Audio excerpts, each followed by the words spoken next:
تھی اور جہاں سے پارہ شروع ہوا تھا وہاں ابتدائی میں اللہ تعالیٰ نبی پاک صلی اللہ علیہ وسلم سے فرماتا ہے کہ بنی اسرائیل سے پوچھو، یعنی دیکھو کہ ہم نے انہیں کتنی نعمتیں عطا کی تھیں، کتنے ان پر احسانات کیے تھے، اور دنیا والوں کے سامنے ان پر کتنی ان کو خوب مہلتیں دی تھیں اور بڑے احسانات اور اکرامات کی بارش ان پر کی تھی، لیکن ان لوگوں نے ان انعامات کی اور ان احسانات کی قدر نہیں کی، اللہ کی نعمتوں کا شکر ادا نہیں کیا، جس کا نتیجہ یہ ہوا کہ وہ ناکام ہو۔ وَمَن يُبَدِّلْ نِعْمَتَ اللَّهِ، کہ اللہ کی نعمت آ جانے کے بعد اگر کوئی اس کو بدل ڈالے، اس کی ناشکری کر دے،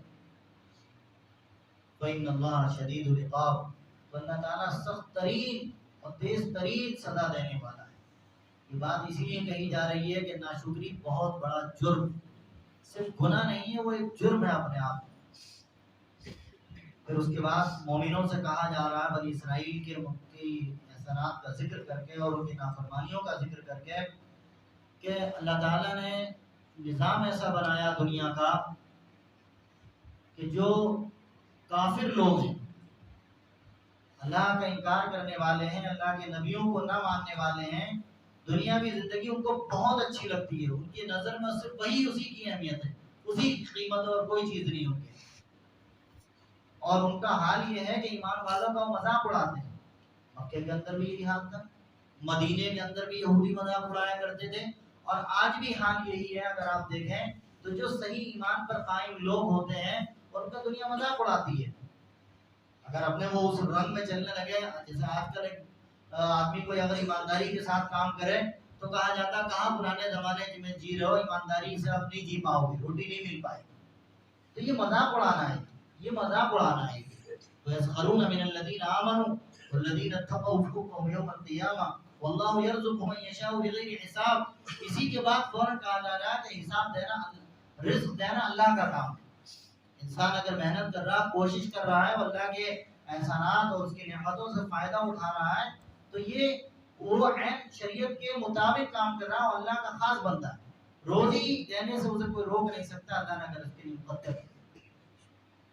اس کے بعد پھر آگے کہا، مومنوں کو بتایا جا رہا ہے کہ تم یہ سمجھ رہے ہو کہ دنیا میں اگر اللہ نے تمہیں بھیجا ہے تو جنت یوں ہی مل جائے گی، بغیر کچھ حالات آئے ہوئے، بغیر آزمائشیں آئے ہوئے۔ یعنی پہلی قوم پر بڑی آزمائشیں آئیں، بڑے حالات آئے، اور وہ ان آزمائشوں میں جب کھرے اترے، ان حالات کا انہوں نے مقابلہ کیا، تب جا کر کے ان کو جنت ملی ہے۔ اگر تم یہ سوچ رہے ہو کہ بس یوں ہی کیا کہتے ہیں جنت مل جائے بغیر کچھ کیے ہوئے، ہم نے کلمہ پڑھ لیا اور جنت ہمارا انتظار کر رہی ہے، تو یہ کم عقلی اور نادانی ہے۔ جنت ایسے نہیں ملے گی۔ ام حسبتم ان تدخلوا الجنة ولما يأتكم مثل الذين خلوا من قبلكم مستهم البأساء والضراء، ان لوگوں پر بڑے سخت ترین حالات آئے، لیکن انہوں نے وہاں پر بھی اللہ کے حکموں کو چھوڑا نہیں۔ دیکھیے جب انسان کے پاس سارے حالات صحیح ہوتے ہیں اور اس کا سب کچھ صحیح چل رہا ہوتا ہے، خوشحالی فارغ البالی سب ہوتی ہے، تو اس کے لیے کوئی کلمہ پڑھ لینا، قرآن پڑھ لینا، نماز پڑھ لینا کوئی بڑی بات نہیں ہے، ایسے میں کر لیتا۔ لیکن جہاں انسان ایسے حالات میں گرفتار ہے کہ اگر وہ کرے تو مصیبت ہی مصیبت ہے، ایک طرف دشمن کا خطرہ ہے، ایک طرف مسائل ہیں، پابندیاں لگی ہوئی ہیں، آدمی ڈر رہا ہے اگر نماز کو نکلے گا تو مار دیا جائے گا یا اس کے اوپر کوئی اور الزام لگ جائے گا، حالات ایسے بن گئے۔ اور پھر معیشتی اعتبار سے وہ اتنا کمزور ہے کہ اس کے پاس کھانے کو کچھ نہیں، فاقے ہو رہے ہیں۔ ایسے حالات میں اگر کوئی اللہ کو صحیح معنی میں، جب آزمائش کا دور ہے کہ جہاں طاقت بھی نہیں ہے، جہاں انصاف بھی نہیں مل رہا ہے، اور جہاں اپنا سکون پہنچانے والے، ساتھ دینے والے کوئی نہیں ہے، ہر طرف سے پریشان ہے انسان، ایسے حالات میں اگر آزمائشوں میں گرفتار ہو کر اگر وہ صحیح ایمان پر قائم رہتا ہے تو ایسے ہی لوگ ہیں جن کے لیے اللہ تعالیٰ نے جنت کا وعدہ کیا۔ ان آیات سے پتہ چلتا ہے، دور تک یہی آیات چل رہی ہیں اسی معنی کی، اسی میں بھی خرچ کرنے کا تذکرہ ہے۔ اس کے آگے پھر فرمایا گیا کہ بہت سی برائیاں ہیں، اور ہر برائی اپنے آپ میں بری ہی، اچھی کوئی نہیں ہے، لیکن ساری برائیوں میں سب سے خطرناک برائی جس کو قرآن کہتا ہے وہ ہے والفتنة أشد من القتل، والفتنة أكبر من القتل۔ فتنہ یعنی لوگوں کے اندر کیا کہتے ہیں پھوٹ ڈالنا، لوگوں کو لڑانا، فتنہ پیدا کرنا، کوئی ایسا شوشہ چھوڑ دینا، کوئی ایسی بات کہہ کے نکل جانا کہ سب لڑنے لگے، ان کے اندر تباہی مچانا، ان کے حالات کو خراب کرنا، ان کے اندر کے اتحاد کو ختم کر دینا، یہ فتنہ ہے۔ طاقت آتی ہے اتحاد سے، طاقت آتی ہے اتفاق سے، طاقت آتی ہے مل جل کر رہنے سے، اور اللہ کی مدد بھی اسی پر آتی ہے۔ اس میں حدیث شریف میں آتا ہے ید اللہ فوق الجماعہ، اللہ کی مدد جماعت پر اترتی ہے۔ جماعت کا مطلب یہ نہیں کہ چار لوگوں میں، جماعت کا اجتماعیت پر، جہاں لوگ متحد ہیں، اور جہاں متحد نہیں ہیں وہاں کوئی اللہ کی مدد نہیں آتی ہے۔ تو یہاں پر یہی کہا جا رہا ہے کہ فتنہ پروری سب سے خطرناک چیز ہے۔ ہمیں یہ لڑانا، چغل خوری کرنا، ایک دوسرے کی کانا بھوسی کرنا، اس کو اس کے خلاف ورگلانا، اس کو اس کے خلاف ورگلانا، اس کا سکون دیکھ کر کے جلنا، اس کو اس سے لڑانا، یہ بہت خطرناک چیز ہے۔ یہ ایمان والوں کی صفت نہیں ہے، یہ ایمان والوں سے اس کا کوئی تعلق نہیں۔ یہ دور تک ایک مضمون چلا ہے اس طرح کا، اور آگے پھر اس کے بعد طلاق کا تذکرہ ہے تفصیل سے، وہ ہم کل بات کریں گے۔ اس کے بعد آگے پھر عورتوں سے متعلق ایک بات کہی گئی ہے وہاں، والوالدات یرضعن اولادہن حولین کاملین، یہاں پورا تذکرہ عورتوں کا سے متعلق ہے کہ بچوں کی تربیت میں عورتوں کا کتنا بڑا کردار ہے۔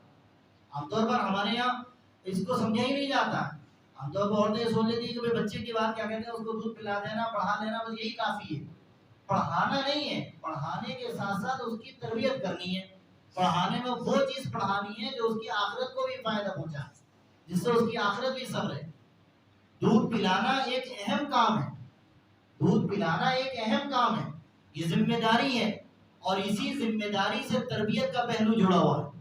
بچے کا جو ماں سے اتنا گہرا تعلق ہوتا ہے اور جو اتنا اٹیچمنٹ ہوتا ہے، اس کی وجہ یہی ہے کہ وہ ماں کا دودھ پیتا ہے، تو اس بچے پر ماں کی باتوں کا اثر بھی زیادہ ہی ہوتا ہے۔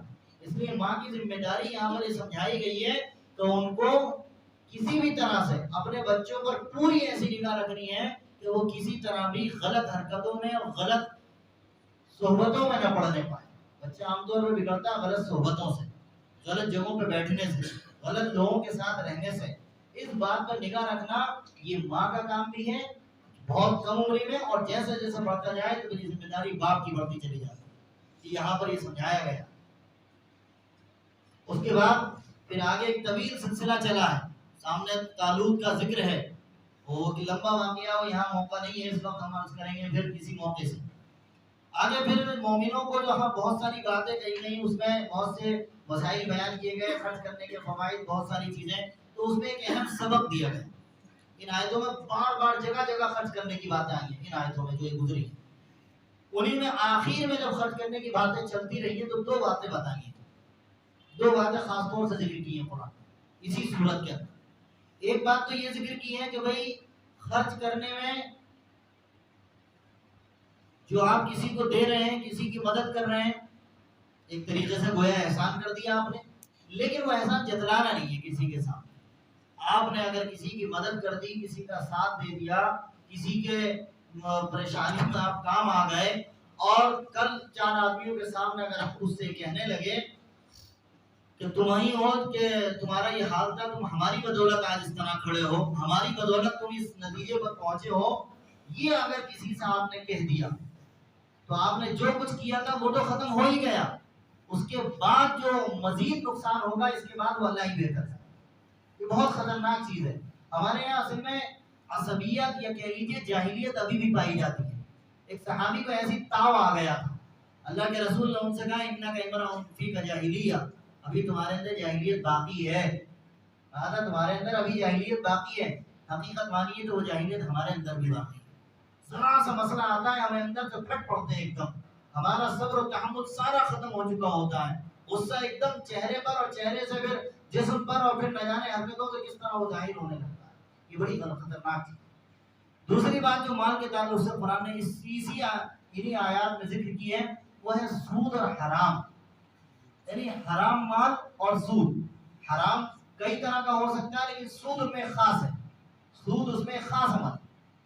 ان دونوں کی بہت سخت ترین کیا کہتے ہیں معانات فرمائیے۔ اور اس کے بعد یہ کہا ہے یمحق اللہ الربا ویربی الصدقات، دیکھیے یاد رکھیے گا، سود کی فطرت میں اللہ نے ختم ہونا لکھا، مٹنا، تباہ ہونا، اور صدقے کی فطرت میں اللہ نے بڑھنا لکھا۔ دنیا میں جتنے سودی معاملات ہیں اس وقت موجودہ صورتحال یہ ہے کہ سب کا حال خراب ہو چکا ہے۔ بڑے بڑے بینک دیوالیہ کیوں ہو رہے ہیں؟ اس لیے کہ ان پر اللہ کی مار پڑ رہی ہے۔ سود کا لین دین بظاہر ترقی کرتا ہوا نظر آئے لیکن زیادہ دیر چل نہیں سکتا، نتیجہ جو ہے اینڈ اس کا کیا ہوگا؟ تباہ ہوگا۔ صدقے کرنے سے مال بظاہر لگتا ہے کہ وہ ہمارے پاس 100 روپے تھے ہم نے 10 روپے دے دیے کم ہو گیا، لیکن اس کا اینڈ جو ہے وہ بڑھنا ہے، اور بڑھنا برکت کی صورت میں، بڑھنا اجر کی صورت میں ہے، بڑھنا اس مال کی حفاظت کی صورت میں ہے کہ جو صدقہ دے دیا تھا اس کی وجہ سے جو بچا ہوا مال تھا کسی آفت میں تباہ ہونے والا تھا، اللہ تعالیٰ نے اس کو محفوظ فرمایا۔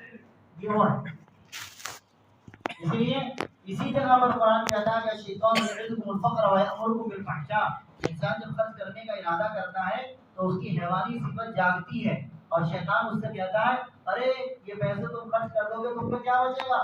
تم تو غریب ہو جاؤ گے، فقیر ہو جاؤ گے، مسکین ہو جاؤ گے۔ قرآن کیا کہہ رہا ہے؟ واللہ یعدکم مغفرۃ منہ وفضلا، واللہ یعدکم مغفرۃ منہ وفضلا۔ شیطان تو یہ کہتا ہے کہ اگر خرچ کرو گے تو وہ ڈراتا ہے کہ بھائی غریب ہو جاؤ گے، فقیر ہو جاؤ گے، کچھ نہیں بچے گا۔ اللہ یہ وعدہ کرتا ہے کہ خرچ کرو گے تو اللہ تمہیں بخش دے گا، وہ فضلہ، اور اللہ تعالیٰ خوب عطا کرے گا۔ یعنی دو چیزیں، شیطان کے مطابق چلیں گے تو مال خرچ نہیں کریں گے اس لیے کہ ڈر رہے گا کہ ہمارا مال ختم ہو جائے گا۔ اللہ کے مطابق چلیں گے تو مال خرچ کریں گے تو دو فائدے ملیں گے، ایک فائدہ ملے گا بخشش کی صورت میں اور دوسرا فائدہ ملے گا مال کی بڑھوتری کی صورت میں، مال کے اضافے کی صورت۔ پھر اس کے بعد قرض کے لین دین کا سلسلہ ہے۔ قرض کے لین دین کے سلسلے میں اسلام نے ایک اصول دیا ہے، وہ یاد رکھیں۔ وہ یہ ہے کہ بھائی انسان اگر کوئی ایسی جگہ آپ قرض دے رہے ہیں ایسے شخص کو جس کے اوپر آپ کو پورا اطمینان نہیں ہے تو بہتر طریقہ یہ ہے کہ دو لوگوں کو رکھ کر کے گواہ کے طور پر اس کو لکھت روپ میں تحریر کر دیا جائے تاکہ وہ آگے مسئلہ نہ بنے۔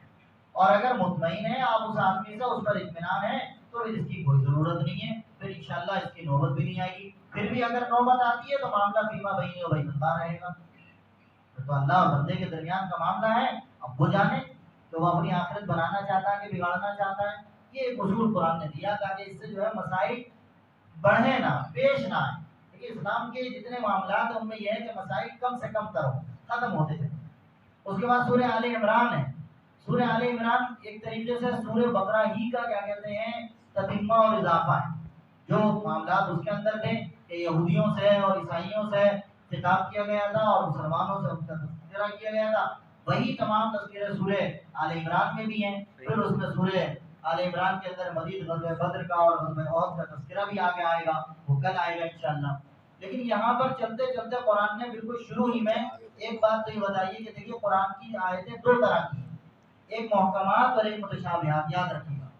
متشابہات آیات وہ ہوتی ہیں کہ جن کا تعلق بندوں کے عمل سے نہیں ہوتا، کوئی حکم نہیں دیا گیا بندوں کو، اس آیت کے بس مفہوم کو سمجھ لینا کافی ہے، اس کی ملتے میں جانے کی ضرورت ہے۔ جیسے مثلا قرآن نے کہا کہ ید اللہ، کوئی اللہ کا ہاتھ، اب اللہ کا ہاتھ کیسا ہوگا اس میں پڑھنے کی ضرورت نہیں، متشابہات۔ ذوالجلال والاکرام، وجہ ربک، تمہارے رب کا چہرہ، اب اللہ کا چہرہ کیسا ہوگا پڑھنے کی ضرورت متشابہ ہے۔ اس میں اللہ سے اللہ سوال نہیں کرے گا کہ بھئی تم نے میرے چہرے کے بارے میں کیوں نہیں جانا، اس میں سوال نہیں ہوگا کہ تم نے میرے ہاتھ کی کیفیت کیوں نہیں جانی، میرا ہاتھ کیسا تھا۔ محکمات آیات وہ ہیں جو حکم دیتی ہیں، جو احکام بیان کرتی ہیں، بندوں سے متعلق وہی آیات ہیں احکام سے متعلق، یعنی ان پر عمل کرنا۔ ہمارے یہاں ہوتا کیا ہے کہ آدمی سوال بھی کرتے تو اس طرح کے کہ یہ عبداللہ کا مطلب کیا ہے، اس کا مطلب کیا ہے، یہ اس میں پڑھنے کی ضرورت نہیں، اتنی تلاوت کیجیے، جو مطلب لکھا بس کافی ہے، اس میں زیادہ غور کرنے کی ضرورت نہیں۔ غور کرنے کی ضرورت اس میں کہ سود قرآن کہہ رہا نہیں کہہ رہا، قرآن کہہ رہا ربا سے بچنا ہے، قرآن کہہ رہا جھوٹ سے بچنا ہے، قرآن کہہ رہا نماز پڑھنا ہے، زکات دینی ہے۔ یہ جو احکام والی آیات ہیں یہ سب محکمات کہلاتے ہیں اور یہ سب بندوں سے متعلق ہیں، تو ان آیات کا مطالعہ خصوصی طور پر ہونا چاہیے اور سمجھنا چاہیے، بہت خاص طور سے۔ اس کے بعد پھر اولاد کا تذکرہ قرآن نے ایک بار پھر چھیڑا، اور وہ چھیڑا اس پس منظر میں ہے کہ انسان دنیا میں عام طور پر جن چیزوں کی محبت پر رہ کر کے گرفتار ہو کر کے آخرت سے غافل ہوتا ہے، وہ اس کی زیادہ تر دو چیزیں ہوتی، مال اور اولاد، مال اور اولاد۔ قرآن یہ کہتا ہے کہ ان الذین کفروا لن تغنی عنہم اموالهم ولا اولادهم من اللہ شیئا واولئک هم وقود النار. کافروں کو نہ ان کا مال کام آئے گا نہ ان کی اولاد کام آئے گی.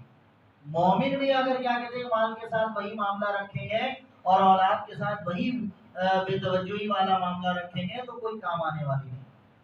اس لیے یہاں پر یہ ترغیب دلائی جا رہی ہے کہ مومنوں کو چاہیے کہ مال کی محبت نہیں اللہ کی محبت اپنے اندر پیدا کریں اور اولاد کی محبت میں اتنے زیادہ آگے نہ بڑھ جائیں کہ اولاد کو بالکل تباہ کر دیں، بلکہ اولاد کی محبت ایک فطری چیز ہے وہ رہے، لیکن ساتھ ساتھ ان کی تعلیم و تربیت کا ایسا انتظام کریں کہ وہ بھی اللہ والے اور محبت الہی سے سرشار ہو جائیں. پھر ایک آخری بات اور ہے، حضرت مریم علیہ السلام جب پیدا ہوئی تو ظاہر نظر مان رکھی تھی جو بھی اولاد ہوگی، لیکن ہوئی لڑکی، لڑکا نہیں ہوتا وہ علیہ السلام. قرآن کہتا ہے کہ مرد عورت کی طرح نہیں ہے، یعنی دونوں ایک برابر کے نہیں ہیں. بعض کوالٹیاں ایک میں زیادہ تو بعض کوالٹیاں دوسرے میں زیادہ، اور اگر لڑکی پیدا ہوئی ہے تو وہ کم نہیں ہے. حضرت مریم علیہ السلام کی زندگی اور ان کے کارنامے کسی مرد سے کم نہیں رہے، بلکہ بڑے بڑے لوگ دیکھتے رہ گئے اور ان کے کارنامے چلتے چلے. اس لیے لڑکیوں کا پیدا ہونا یا بچیوں کا پیدا ہونا عار نہیں ہونا چاہیے. یہاں تو بہت زیادہ تفصیل کے ساتھ قرآن نے اس موضوع کو نہیں چھیڑا ہے، لیکن سورہ نحل کے اندر اور ایک دوسری جگہ اور کیا نام ہے قرآن نے اس موضوع کو چھیڑا سورہ زخرف میں. تو اس لیے ان باتوں کا خیال رکھیں کہ بچیوں کی پیدائش کوئی عار کی بات نہیں ہے، شرم کی بات نہیں ہے. یہ جو عار اور شرم ہمیں محسوس ہوتی ہے یہ ہمارے بنائے ہوئے طور طریقے، رسم و رواج اور ماحول اور معاملات کی وجہ سے.